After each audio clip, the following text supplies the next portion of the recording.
Hello everyone, it's day 66.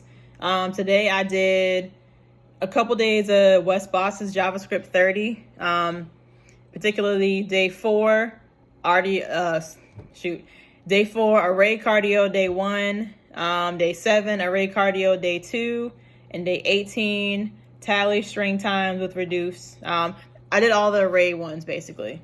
I'm doing, like I said, the CSX little challenges or whatever, just because it's more practice. And I'm in the higher order and callback function section. And we got to the point where you're using like map, reduce, filter, but like you have to combine them all. And I guess implementing functional programming, as they call it. So it was a question yesterday called intersection. You had an array of arrays as the argument, and you had to basically, using reduce it down to an array with just the common values in all three arrays. So today I finally figured that one out. However, victory was short-lived because as soon as I went to the next question, I had no idea. So I don't know. Like I understand reduce to like, of course, to add the sum of something, like that's easy. And like I feel like every example on YouTube for the most part, all they do is go over the adding, the obvious, use of reduce. It's not too many videos that go beyond that or whatever. And even if they do, it's not necessarily like the application that you need. I just don't, it's just not clicking. Like reading a problem, if it doesn't say use reduce to solve this, like, I don't know, it doesn't jump out at me, oh, I need to use reduce or whatever. This problem has X, Y, Z. Like, I wish there were like steps, or, I mean, if there are steps, I wish I could find the resource that like laid out the steps so you could like better visualize like, oh, I got this type of problem.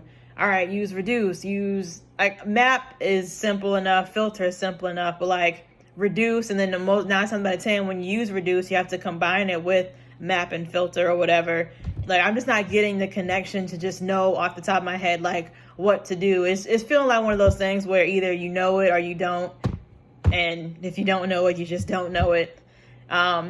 I know people always say practice, but I mean, in my opinion, if you don't know all the steps, like if I get stuck doing problem 1 at the same point, I'm going to go to another question and get stuck at the same exact point as I did in problem 1. Like I'm not making any progress or whatever. So I don't know, but I kept Googling. I did find a blog post, I guess, or I don't know, maybe it's a tutorial. I don't know. It's appdividend.com, JavaScript reduce example tutorial. It's kind of old, from 2018, but at least it goes through like flattening arrays with reduce, grouping arrays with the reduce, or like breaks it down beyond just adding the sum or whatever. I haven't gone through it in depth because it's after 2 a.m. and for today, to be honest, I'm kind of over it for the moment. So I'll look at that tomorrow or whatever. I'm like this close to the point that I'm just like, do I continue trying to hack this out, or do I call it a day and just chalk it up as a loss? This is just the one part that I just don't understand yet, and keep on moving or whatever. Because I don't know, this whole weekend I really don't feel like I really accomplished much, just because I'm trying to figure out these 2 problems. Well, like 4 problems, and I still have like, let me see, 3 more in this section. And like, even if I did get it right, like, do I completely understand why it's right? Absolutely not. So I'm just like, am I wasting my time? I don't know. But yeah, that's where I'm at with it's mainly just reduce. Like the other functions by themselves are fine. It's just reduce is just so abstract. Like I can solve a problem using just for loops. Like even if you have to chain for loops together to figure it out, cool. But when it gets to like bonus, use reduce to solve this, like, I don't know. I'm not making the connection or whatever. Kudos to anybody who just gets it, but I sure don't. But I don't know. I'll see what this resource is talking about that I found tomorrow. But if I don't get it by tomorrow, I'm probably going to just like skip it and come back to it later at this point, because it's doing more harm than good just sitting here trying to figure it out and not making any progress. So, but yeah, day 66. I've had better days.